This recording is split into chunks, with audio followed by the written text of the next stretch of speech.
Hey, remember when we played video games on cassette tapes? No. But we do play them on optical discs now. And today, gameranx brings you 10 video game disc facts you probably didn't know. Number 10. Several games, including Final Fantasy VII and Dragon Quest VII, were originally planned for the Nintendo 64, but being Nintendo decided to use ROM cartridges instead of 640 megabyte CDs, the games that were being planned simply wouldn't fit on the cartridges. Nintendo 64 cartridges were between 4 megabytes and 64 megabytes, meaning they topped out at about 1/10 of what a CD-ROM can carry. Now, if you recall, Final Fantasy VII used 3 CDs. They were all 3 packed to the brim with pre-rendered graphics and full-motion video, meaning if they had spread it across multiple Nintendo 64 cartridges, that would be 30. So during the course of playing Final Fantasy VII, you would have to swap cartridges out 29 times. And the way the Nintendo 64 cartridges work, you couldn't swap out the cartridges, so assuming you wanted to pay for a 30 cartridge game, which by the way would not have been cheap, it wouldn't work. If it weren't for optical discs, games of that length would not be able to exist on that level of detail, with full motion videos and beautiful pre-rendered backgrounds. So the next time you see an optical disc, make sure you give it a big thank you.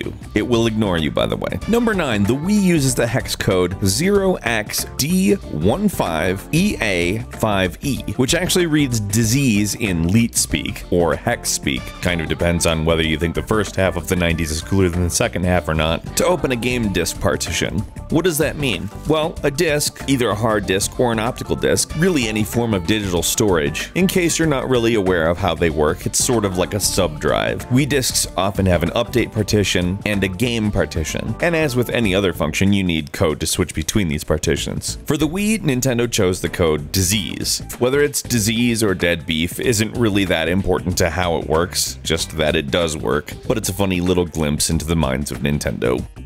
Number 8. The amount of space used on a disc could sometimes result in demo versions of the game containing significantly more content, albeit not necessarily in a fully accessible state. One of the most notorious examples of this is the game Crash Bash for the PlayStation.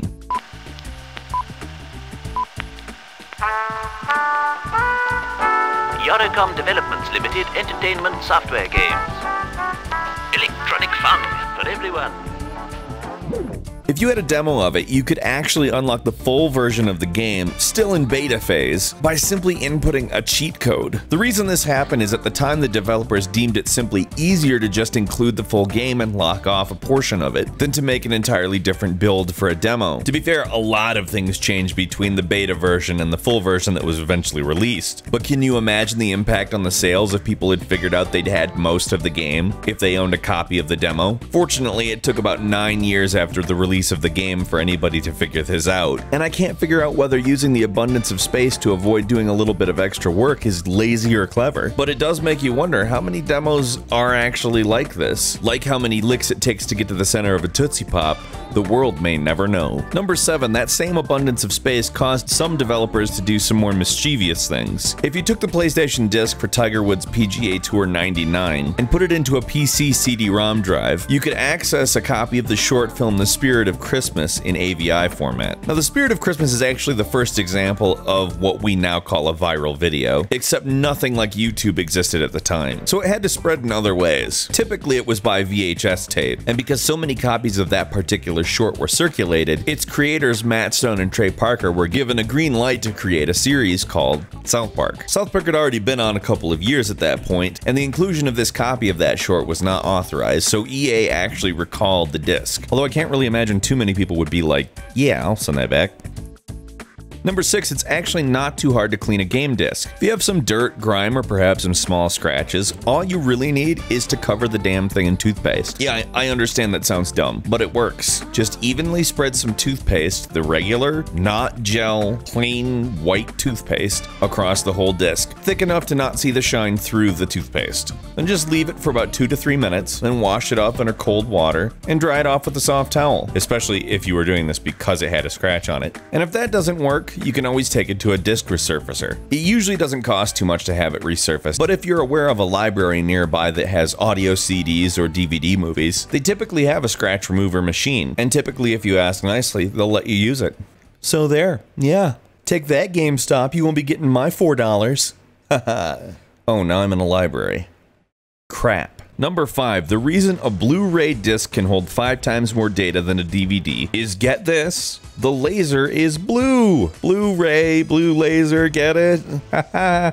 That's great. In all seriousness, a blue laser has a shorter wavelength than a red one. At a shorter wavelength, more waves hit in a shorter period of time. This translates into a higher precision in reading and writing data. It's essentially a more powerful laser. Number 4, you've probably noticed that there are 2 spellings of disc, one with a C and one with a K. Well, I'm about to make your life way easier, at least if the spelling of the word disc somehow makes your life difficult. Disc with a C refers to optical media, like Blu-rays, CDs, DVDs, and disc with a K refers to magnetic media, like a floppy disk, a hard disk, or other things, I guess. It actually makes sense that they did this because being able to tell between magnetic and optical media can actually have practical uses, especially in the logistics and planning stages of projects. Number 3, an amazing new disk is on its way, using something called a memory crystal. Developed in Great Britain, the data stored on one of these memory crystals could actually survive for 1,000,000 years without being lost. It uses pure silica crystals, which is actually rather clever, and stores the data in 5 dimensions. The 3 dimensions of normal space, as well as 2 extra dimensions that help form the crystal lattice, and actually store up to 360 terabytes of data, which you could store on conventional CDs if you had about